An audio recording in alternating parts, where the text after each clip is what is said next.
Thank you everyone actually for sparing the time today and to join this really very, let's say, inspiring communication and case sharing from different stakeholders.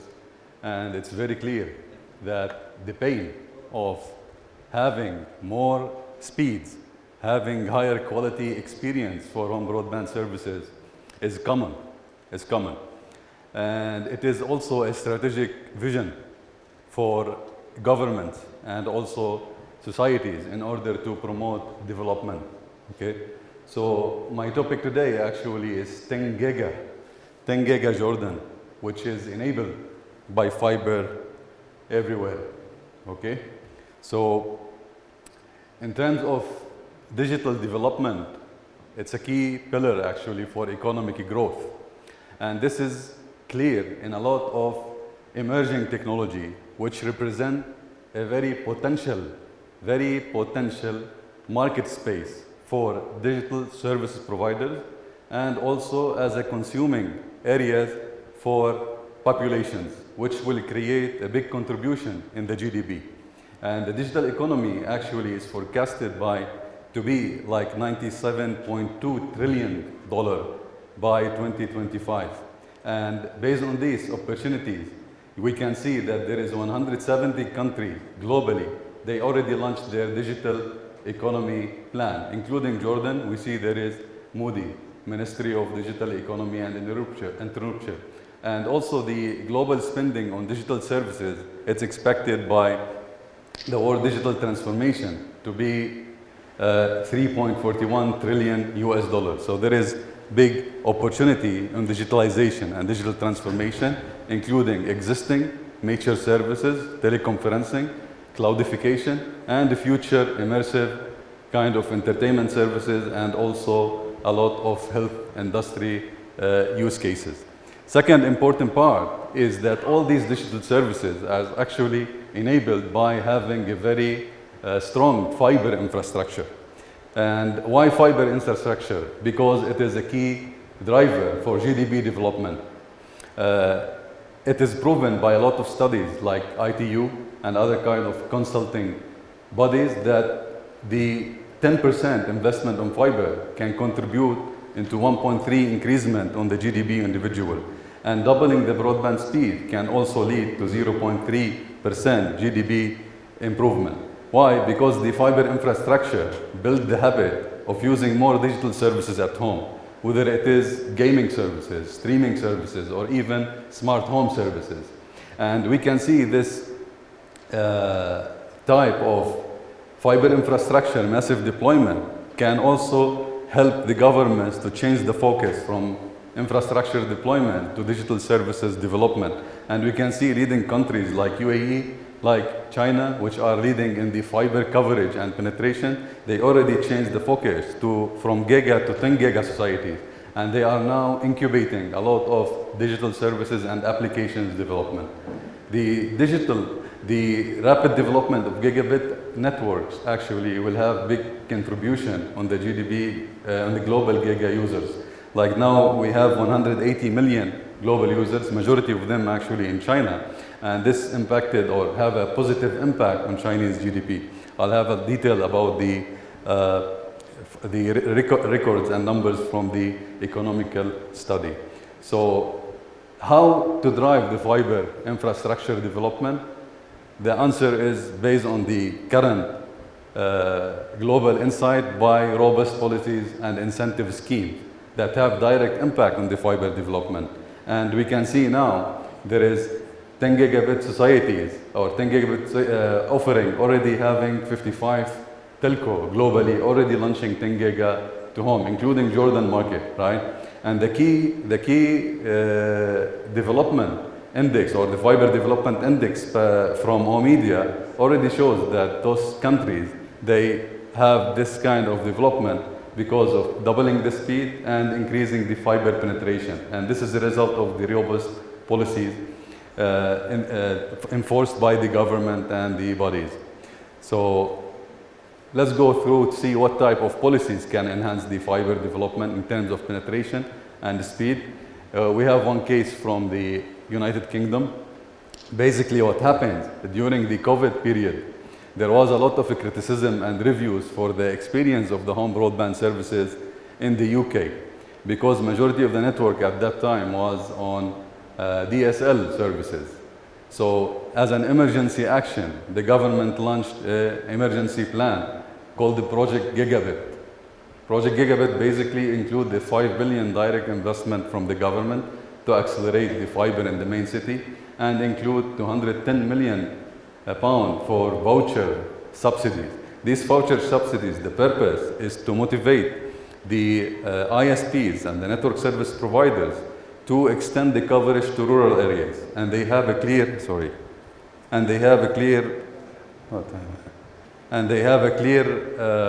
mechanism on who is eligible for this voucher and how to apply it, how to verify it. And they have a clear classification to the type of the towns and neighborhood, which is urban, which is rural.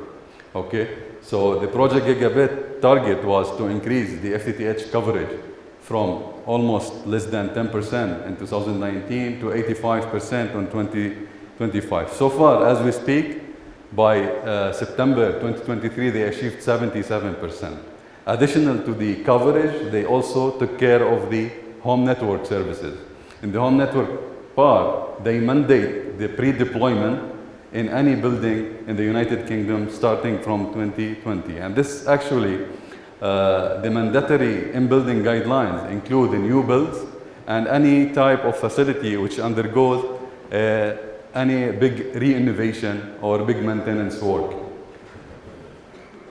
Another case we have is from China. In China, the digital economy is growing in very fast pace. It reached 41.5% of their total GDP. And this is 50.2 trillion Chinese yuan. How they achieved this, how they reached this result, it's been, as mentioned by Mr. Mahmoud, it's been like very long-term experiences accumulated, and the strategy being changed every 5 years. And currently, as we speak, latest report shows that the FTTH penetration reached 95% with 547 million subscribers. Out of this, there is 144 giga subscriber who subscribe to speeds more than 1 gigabit per second. And this is a very, very big percentage. How they achieved this, basically, in the last part, how they achieved the digital economy deployment is through their dual gigabit strategy. The dual gigabit strategy focuses on enabling the infrastructure to be able to cater any service anytime. So the infrastructure ready, whenever there is any new service mature, it can be easily enjoyed by the end users, consumer, whether it's cloudification, whether it is also some entertainment services. And they put a clear standard for how they classify the cities from giga to 10 giga, along with a clear target how they will achieve or what they want to achieve between 2021 and 2023. With the policies and the collaboration between different stakeholders, they will able actually to overachieve in less than 2 years. They already achieved 110 gigacity, where they were thinking to achieve 100 gigacity. There is more than 500 city in China, actually. And 92 million giga users with 500 million giga coverage household, and actually now they have 8 million FTTR, these figures in 2022. Now they have 8 million fiber to the room subscriber.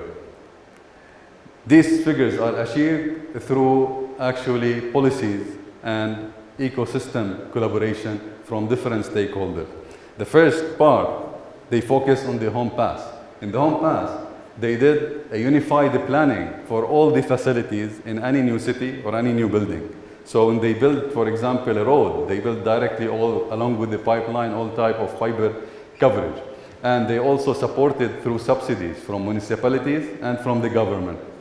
Another important point, they also enforced infrastructure protection laws. So any person who impact or abuse the infrastructure, fiber infrastructure, is actually obligated to be in jail for 7 years. And they put a lot of kind of panels showing that there underground there is buried fiber. So if you need to do any activity, you need to take permission from the municipality and the proper body in the government. This is the area where they focus on the coverage. The second stage was the indoor. In the indoor, they have a clear pre-installation requirement, and they have a specific specifications, a minimum specifications that can be covered with a specific cost. And this is pre-deployment is very, very important in order to share the burden of the, basically what happens usually. The FTTH provider has to build the network to every building, and then from every building to every apartment maybe, right? So the major cost or the major cost of the real estate, let's say, the user or the FTTH provider, if he need to cover in one, let's say, city, 1 million household, that's a very big or a huge number of investment. However, for a real estate developer, if in one building he has 10 apartments, the cost of laying a national cable in this department will be very minimal compared to the building or the construction cost. Another important point they used in order to motivate the industry development is to have the experience KPIs published openly, and end user can access this data to compare between different providers. This is global cases, and we have these kind of practices already copied to the Middle East in many countries, including UAE, including Qatar, including Oman, including Bahrain. And we have a very big achievement in the Middle East in terms of the infrastructure development. So for example, using similar kind of policies, TDRA in last month, they announced their new 10 gigabit society strategy after they achieved 99% FTTH coverage, 90% FTTH penetration. And also they already have home pass policies and in-building guidelines. And their in-building guidelines had evaluated through many years. They started this in 2015. That's why they have this 90% FTTH penetration. And whenever the demand on bandwidth changes, they update their policies until they added the FTTR early in 2023. In Saudi Arabia, it's actually having similar approach. Now they announced last year their 10 gigabit society MOU as part of their Vision 2030. And in this vision, what they decided on all new cities, actually they building all infrastructure, even broadband infrastructure, as part of the utilities. It's being deployed now before these areas become residential, and this includes any type of communication. And at the same time, they started to develop the digital services by pushing or comparing their ISPs through Miqyas indicator, and by motivating investment in gaming and local content through game mode. And they already have these policies. As actually my last page here actually to conclude, that the key to improve and to build the 10 giga society is the collaboration between different stakeholders. That include the government bodies in order to help write the standard, enforce the policies, and ensure there is a standard process across or to support all the deployment requirement from the telecom provider in order to secure and have the latest technologies that can really cater a very high quality service and experience to support digitalization. And finally, from facilities, they're having these equipped facilities will actually accelerate this type of development. And based on our learning and recommendation, there is three key pillars. The access network is one part, which is basically the OSP. And this is need to have a protection and to ease the right of way, make it more simpler. This will help actually to control the time to market of delivery.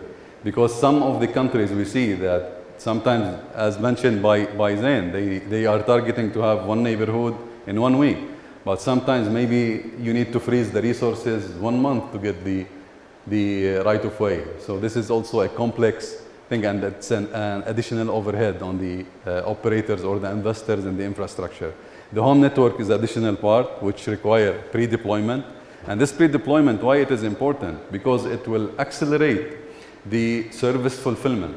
In China, based on their pre-deployment, anybody who applies the broadband line, home broadband, fiber, before 4 p.m., he will get it with the same day, in less than 24 hours. Sometimes they just chip for him the gateway and he needs just to plug it in, the cable, because the fiber is already there and standardized.